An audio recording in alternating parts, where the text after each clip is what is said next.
you know, kind of the past to illuminate what was missing in the present. Don't actually people actually spot that that's what Richie stood for? You know, kind of like you would have loved that.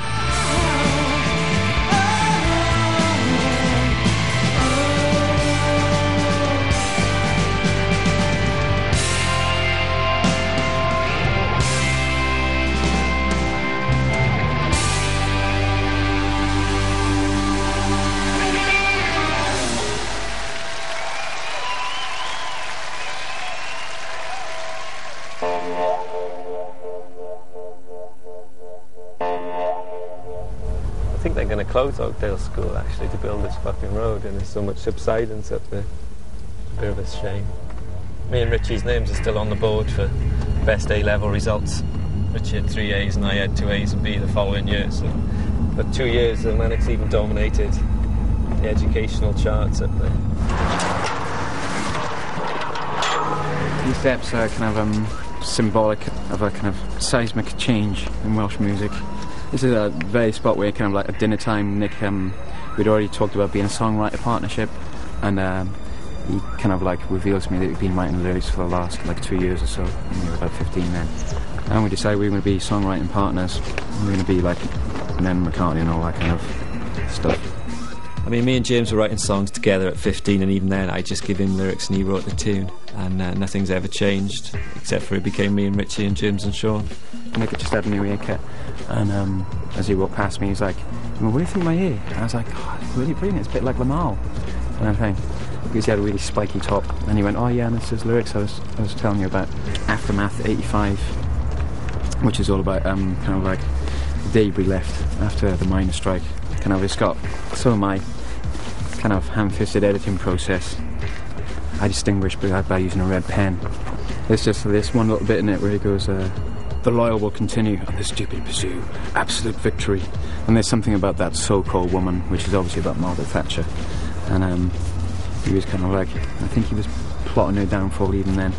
So I kind of went on that night. I wrote my first ever song to this, and it was terrible actually. It was really bad, and kind of really surprised that he didn't lose faith in my kind of tunesmanship at that early stage, because it was a really bad song. And so kind of, this is kind of where it all started, I suppose, really. Having a degree in politics has been the biggest curse in the end of being in a rock and roll band, because they just don't mix, because most musicians are just thick. You know, most musicians are more interested in their amps, in their plectrums, in their drink, in their drugs, and their women. So, but there's no point me denying it. That, you know, that's my background. That's what my background is. I think we've come to realise that, you know, in terms of changing, you know, sort of mainstream opinion, then, you know, groups have very, very little influence. You can only suggest things. Over time we've become humbled by it, but at the same time we haven't lost that inspiration. Although we've been, you know, seriously disappointed then over the years. Okay, that's it from us. This is our last one. Thanks for coming.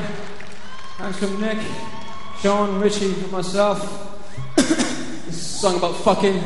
We are the Manic Street Preachers. May our God be with you. Design for Life. Good night. I think Design for Life is the purest piece of politics and emotion ever committed to record.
most important thing was it changed their own lives, and that's all you can only really ever do. But in doing that, they've probably inspired and entertained hundreds of thousands of people. The reason a lot of people are so wound up by the Manics is that they've always refused to know their place. If you come from a working class background, you're not expected to aspire to educating yourself in any way. You're expected to be some kind of oikish caveman.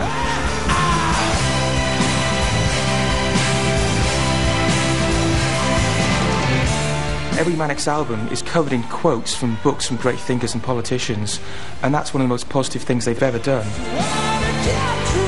When people followed the Manics in the beginning, they followed them to find out what book to read next, and it did fuel people's sort of desire for learning, which I think the band are pretty proud of. I like the fact that, you know, other musicians made me go out and read other books, listen to other records, and like, it'd just be nice to know that kind of other people could be affected by us the same way I was affected by other musicians.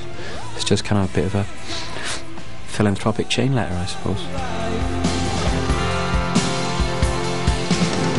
I think it's just got everything that's great about the Manics in that tune. I think the lyrics are really great. You know, don't get drunk, read. You know, you don't have to, like, just do nothing your whole life. I think there's something really powerful in a song. A rock and roll band doesn't have to be dumb and talk about shagging groupies or, like, smoking dope. Why dumb down? If you like a rock and roll record, why can't you read a book by Camus? You know, like, intelligent things, they're not that hard to get into. You know, they can make you feel as good as drinking 10 pints of lager on a Saturday night.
All right. Good night. Lots of love. Take care. We are the Manic Street Preachers. It came from Wales. Good night. The good thing about this whole greatest hits thing really is remembering how many good things there were, because we're always associated with so much shit and tragedy, but 90% of it has just been a fantastic adventure, really.